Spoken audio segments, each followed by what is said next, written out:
It really has been a rich conversation and some really great questions. There are three that I want to give a 1 minute on.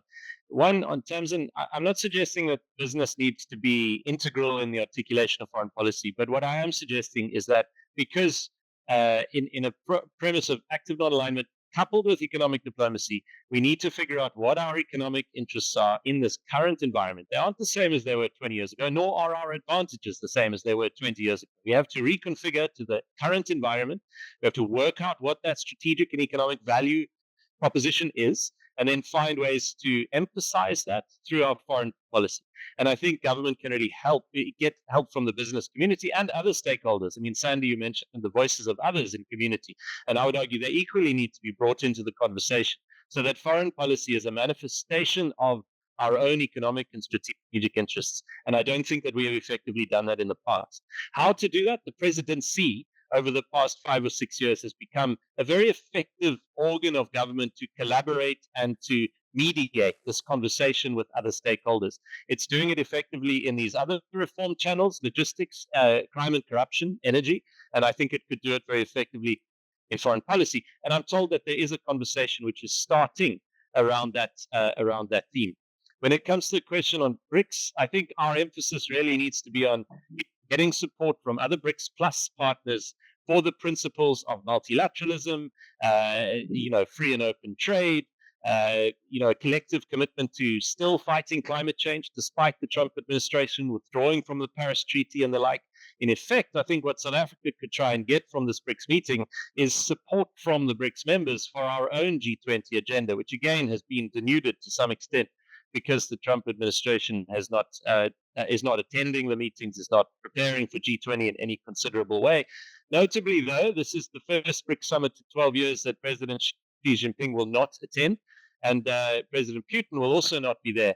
And he stated because he's worried about being arrested because of that arrest warrant. So perhaps the international law component that was referenced earlier still has some binding value.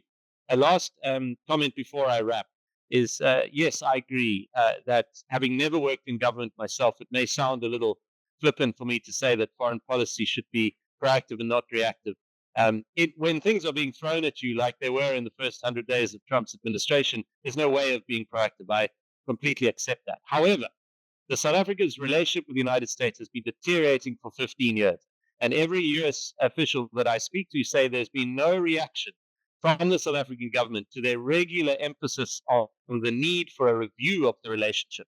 And if you ignore that need for a review, you build to a point of crisis where I think it's manifested in the kind of diplomatic deterioration we've seen over the past 6 to 8 months. And that has been very unhelpful. Economically, it's had a material impact on trade, more material than it would have, I think, if we had been more proactive over the last decade or so, building more support across bipartisan support for South Africa. Instead of that, we've just assumed that the historical allegiances that we've had will hold, and that has not been the case. Let me close, Nick, by going back to your I think, very smart articulation of the three pots of foreign policy: the ideological and moral, the economic, and the sovereignty. What I would like to end by contributing is really that I think South Africa has tended to place a great deal of value on the first and third, and too little value on the second. And as we redesign foreign policy now, and as we take advantage of the opportunities that Jorge has emphasized exist in this unfolding new era, I would like to see equal emphasis on that middle pot. And if we can do so, then I think our foreign policy can become a lot more economically valuable, particularly given that South Africa tends to punch above its weight diplomatically, and we could convert that into some kind of commercial value.